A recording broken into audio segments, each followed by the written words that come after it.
Cari maklumat dan berita politik yang bebas, kupasan yang tepat, panas. Dapatkannya secara eksklusif hanya di Jom Channel. Komitmen kami, pentasan berita Isnin hingga Jumaat. Berbicara dan isu semasa, kami garapkan secara langsung. Panel-panel berkaliber dan profesional. Interaktif, pandangan anda kami raikan. Jangan lupa bersama kami di setiap hujung minggu dalam edisi khas mingguan. Jom Channel, moving forward, sharing a new experience.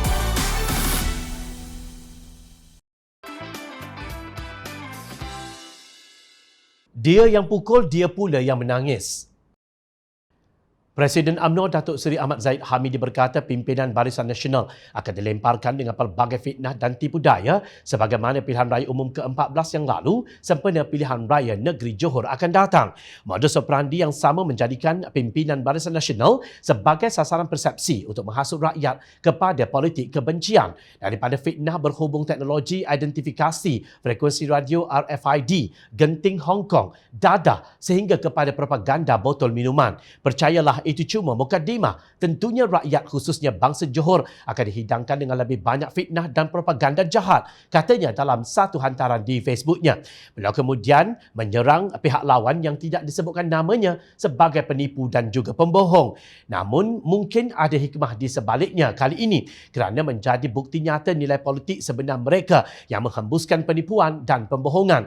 Rakyat kini dapat mengetahui dan memahami dengan lebih jelas yang mana intan atau kaca, yang mana kebenaran dan yang mana kebatilan, ujarnya. Beliau tidak pula menamakan siapa yang dimaksudkannya. Ini kerana Pakatan Harapan semasa pilihan raya umum ke-14 turut disertai bersatu.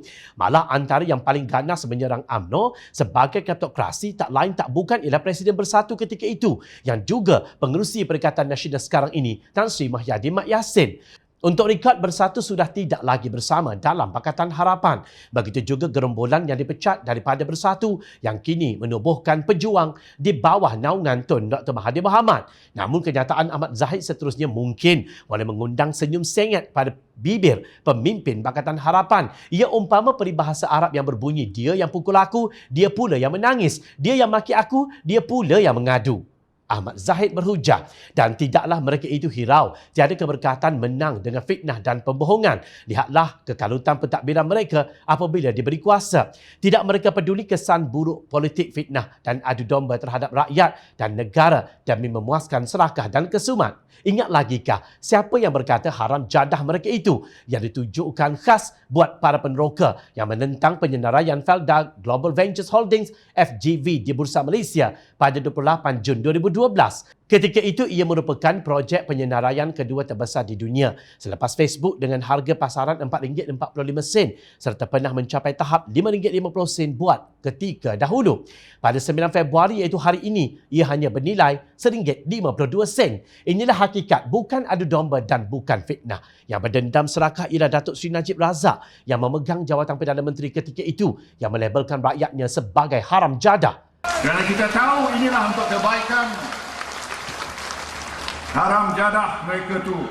Jangan terima kebaikan daripada penyenaraian ini. Saya nak tengok muka-muka ni. Durian runtuh ni mereka nak terima ke tidak? Haram jadah. Warga Felda yang turut sama dalam rancangan FGV itu menanggung kerugian besar.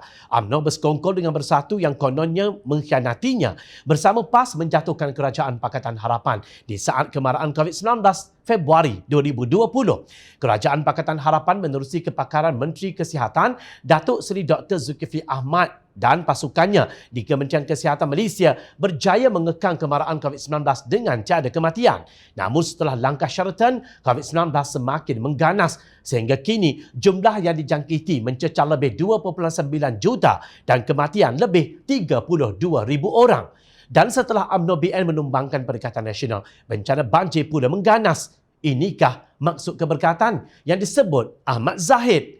Kini rakan dalam persekongkolan tebuk atap itu telah berpaling daripada Barisan Nasional. Ketua Penerangan PAS Khairi Nizam Khairuddin baru-baru ini berkata, kluster mahkamah sebagai sekumpulan ahli politik yang memalukan negara dan menyebabkan ketidakstabilan politik negara ini. Satu dunia tahu bagaimana malunya apabila kita berdepan dunia dengan kes-kes rasuah dan salah guna kuasa yang berlaku pada zaman Barisan Nasional BN memerintah dahulu dan dihukum oleh rakyat pada PRU 14, kata Khairi dalam sebuah program Bual Bicara bersama Ketua Penerangan Bersatu Datuk Wan Saiful Wan Jan. Malah beliau tidak lagi dilihat percaya bahawa Najib Razak suci murni daripada jenayah berkait dengan skandal Wan Malaysia Development Berhad Wan MDB. Dan mereka ini jugalah yang dilihat mengganggu kestabilan politik negara ini, tegas Khairi Nizam. Justru pihak yang sedang kekalutan setelah berkuasa ialah UMNO BN yang tidak mampu berdiri sendiri sebagai kerajaan tanpa sokongan Bersatu PAS dan DPS di Sarawak.